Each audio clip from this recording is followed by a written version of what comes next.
Hello students, हम पढ़ रहे हैं चैप्टर 3 वैद्युत रसायन इलेक्ट्रोकेमिस्ट्री। आज का हमारा टॉपिक है द्वितीयक बैटरियां या सेल। पिछली वीडियो में हमने प्राथमिक बैटरियां या सेल के बारे में चर्चा की थी।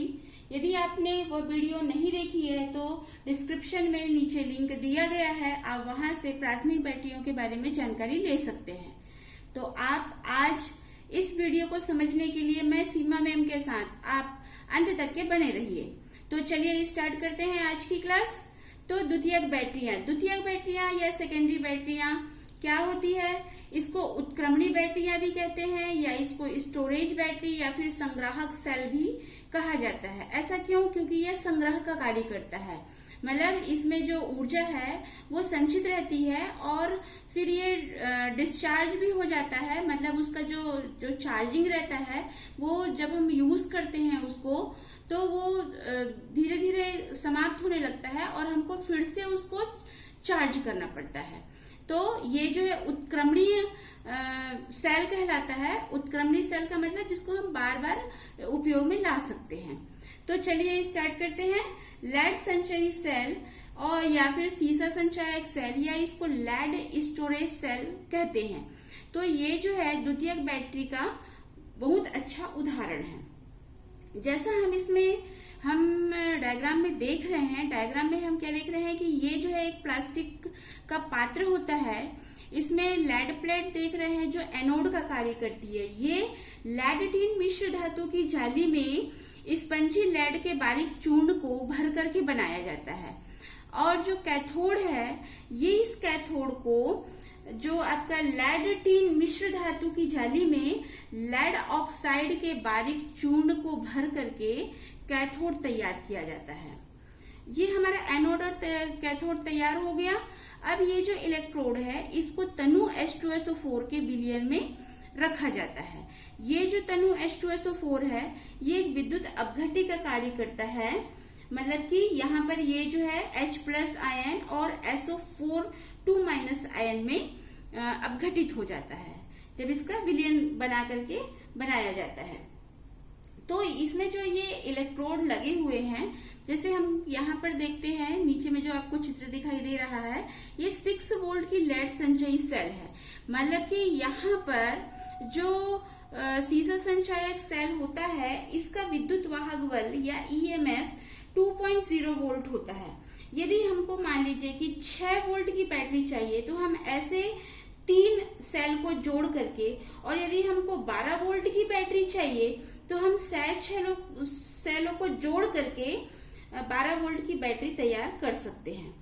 तो यहाँ पर जो आपको दिखाया जा रहा है इसमें जो एनोड है, इस एनोड और ये कैथोड जो कि लकड़ी या फाइबर ग्लास की पत्तियों के द्वारा ये तनु H2SO4 के विलयन में डुबाया गया है।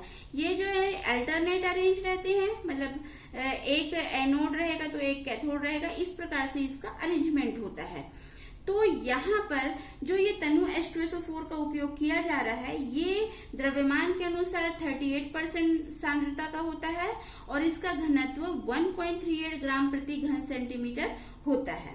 चूंकि एक विद्युत अपघट्य है ये, तो विद्युत अपघट्य आपको बताया गया कि जो विलयन होता है, जब ये विद्युत अपघट्य विलयन तैयार किया जाएगा तो ये H+ और SO4 2- में अपघटित होगा। तो यहाँ पर जो सेल अभिक्रिया है, सेल अभिक्रिया एनोड पर जो होती है, यहाँ पर लेड सॉलिड फॉर्म में है और SO4 2- एक्वस फॉर्म में है। और तो इससे बनेगा lead sulphate solid plus 2 electron त्यागा जाएगा। तो यहाँ पर ये ऑक्सीकरण अभिक्रिया हो रही है। यहाँ पर E0 ऑक्सीडेशन की वैल्यू 0.36 वोल्ट होगी। और जो कैथोड पर जो अभिक्रिया हो रही है, मतलब यहाँ पर जो कैथोड की अभिक्रिया है ये लेड डाइऑक्साइड सॉलिड फॉर्म में SO4 2- plus 4H+ aqueous plus 2 electron को ग्रहण करके बनाता है lead sulphate solid plus 2H2O। यहाँ पर अपचयन अभिक्रिया हो रही है। यहाँ पर E0 रिडक्शन की वैल्यू 1.69 वोल्ट होगी। और इसमें अब जो कंटेंट जो आपका कैंसिल होता है उसको आप कैंसिल कर दीजिए, तो यहाँ पर 2 इलेक्ट्रॉन कैंसिल हो जाएगा। अब इसको जो इक्वेशन दिया गया है, इस इक्वेशन को हम टोटल इक्वेशन में चेंज करने के लिए हम लिख देते हैं। तो ये lead solid plus PbO2 solid plus आपका 2 SO4 2 माइनस है तो यहाँ पर 2SO4 2 minus aqueous plus 4H plus aqueous, और से बनता है यहाँ पर PbSO4 दो बार है तो यहाँ पर 2PbSO4 सॉलिड प्लस 2H2O, ये 2 इलेक्ट्रॉन तो कैंसिल हो गया है। तो यहाँ पर इसका E0 सेल इक्वल टू होता है 2.05 वोल्ट।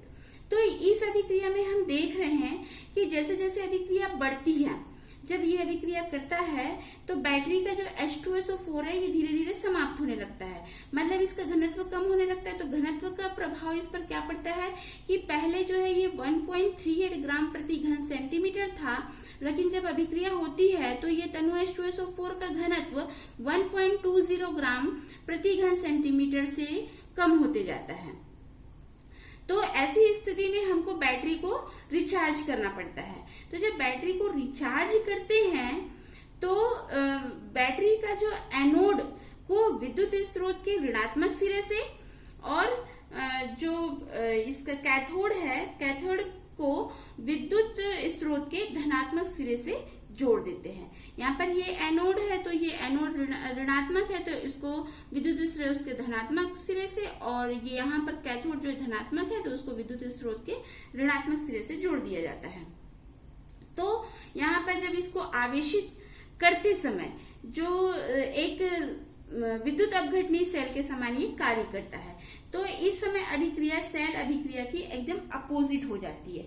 मतलब कि जैसे जब हमने जो लिया था सेल, उसमें लेड एनोड का कार्य करती है, लेकिन अब जब उसको फिर से रिचार्ज किया जा रहा है तो ये कैथोड का कार्य करती है। मतलब जो वहां पर हमने जब लेड एनोड के फॉर्म में था तो हमने इक्वेशन में लिखा था Pb मतलब lead solid plus SO4 2 minus aqueous से बनता है PbSO4 सॉलिड प्लस 2 इलेक्ट्रॉन। मतलब ये यहाँ पर अब बिल्कुल अपोजिट हो जाएगा, PbSO4 सॉलिड प्लस 2 इलेक्ट्रॉन ग्रहण करके बनाता है Pb solid plus SO4 2 minus aqueous.